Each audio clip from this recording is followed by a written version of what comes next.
What's up, everybody? Jason from Straight Edge Knives, and we're here with Michael Janich, legend in the industry. I mean, this guy's helped revolutionize the pocket knife industry. You know, if you didn't see some of my previous videos, he talks a little bit about what he's brought to the market, and thank you for that, sir. You've helped bring some stuff here. But what we're here to talk about today is a couple of new offerings from Spyderco. So, Mike, what do we got? Well, the first one I want to share is what's called the Edera. So this is actually on the cover of our Reveal 17, new product announcement here for SHOT Show 2025. And if the name sounds like Maserati, the sports car, that's on purpose. So basically this was inspired by the Birdcage Maserati, a very famous sports car that was developed. First one to have a tubular frame structure. So as you can see here, basically the handle construction here is inspired by that particular design.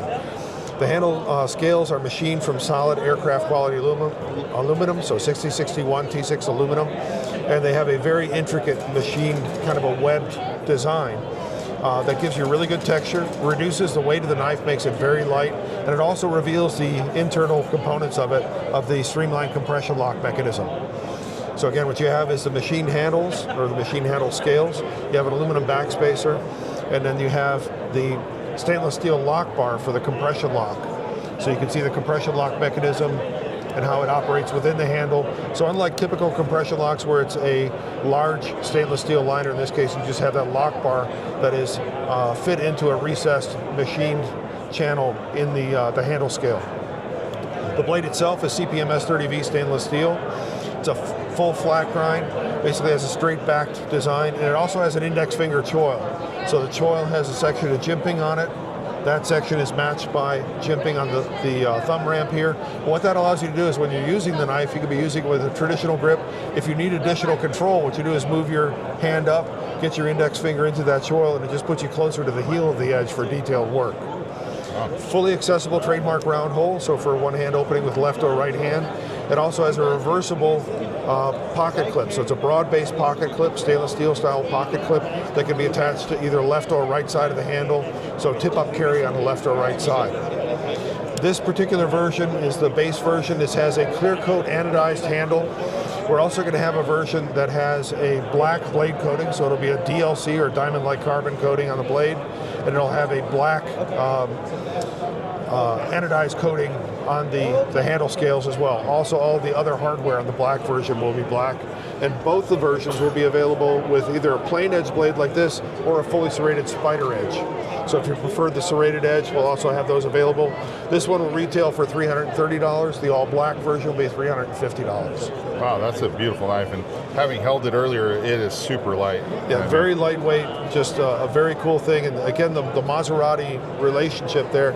Sal Glesser, founder of Spyderco, is a sports car enthusiast, still is, so part of the name for Spyderco, Spider is a type of sports car, so that's part of where the name came from. And again, he's very much into innovation. When he saw the Birdcage Maserati, something that really stuck out in his mind, and this is kind of his homage to that engineering feat.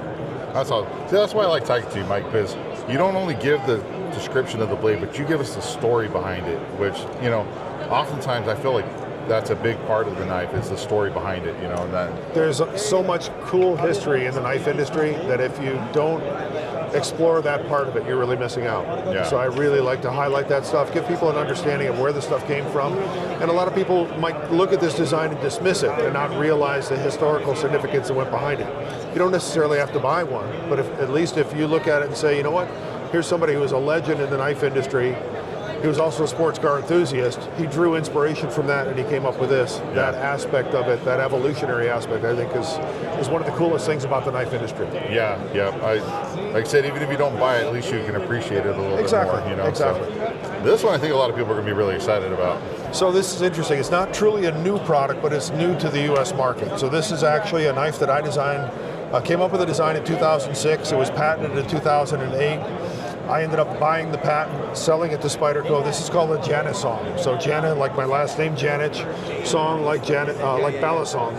And basically what this is, the idea that I had was with a typical butterfly knife, you have what's called the safe handle, the one that's good to hang on to, and you have the free handle, or what's sometimes called the bite handle. If you grip the wrong handle, that's when you get cut.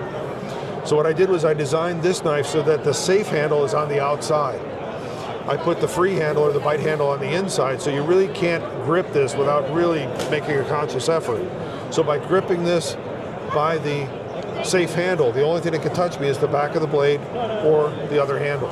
And what this allows me to do is to open the knife like you would a balisong, but there's no way, again, that I could ever get it to the point where I could get my fingers between the sharpened edge and that other handle. One of the interesting things about this, the entire lock mechanism is built into the pivot pin area. So as you start to open it, what will happen is this opens 180 degrees, picks up that blade, brings it around to here, and as long as you hold the handles together, the blade is locked securely. To latch the two together, it has a sliding button on each side, and this is placed right under your thumb and index finger. So when you have that normal grip, it just allows you to slide that forward or slide it back. And those are connected by this barrel bolt at the very end here. So you can see as I move that forward and back, that barrel bolt moves. Oh yeah. And that barrel bolt indexes into that notch. So when it comes to securing the knife together, simply slide that forward, it secures the two handles together, and now you can use the knife like a normal knife.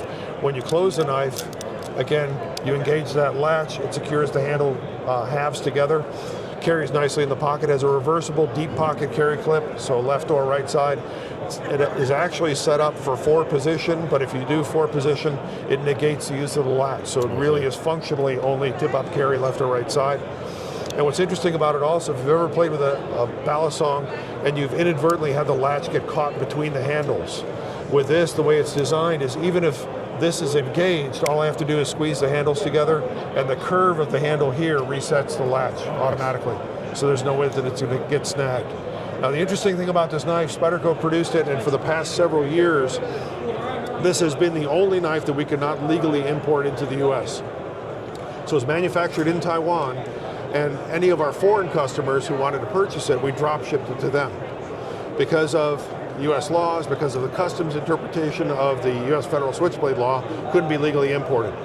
Well, the climate has changed. You see a lot of gravity knives being imported, you see a lot of automatics being imported, and essentially the government has decided they're not going to enforce that aspect of the customs law. So Spyderco conferred with their attorneys. Our attorneys basically said, hey, we're good to go. We brought in 1,200 pieces of this, and we're going to start selling these into the US market for the first time. So even though this knife has existed for several years, it's never been commercially available in the US until now. Awesome, and that's good to hear. Good that some knife laws are starting to relax a little bit, you know, so that's a good sign, right? And I'm really excited. This, again, is my first utility patent, so it's a knife that I'm really proud of. It's always been frustrating to not have that commercially available in the US. Now that that is happening, I'm super stoked. Yeah, I think a lot of people are going to be like, especially in that community of the balisong kind it of doesn't community, flip. You know what I mean, this is not going to be the same as, there's a lot of people who are very dexterous as far as the balisong flipping. This one is designed more for the primary opening, up, down, up, very quick, get the knife into action. It's more designed for the combative balisong openings more than the demonstrative fancy, ones, the fancy stuff. But again, very excited about having this design commercially available here in the US. Well, congratulations. I'm glad it made it. So, thanks, I appreciate it. All right, Mike. Well, I know you're a busy guy, so I'm going to let you go. Thank you for taking the time to show us these two blades, and I think everybody's going to be excited about them. So. My pleasure. Thanks for the opportunity. All right, everybody. Thanks for tuning in. Stay safe. Stay sharp.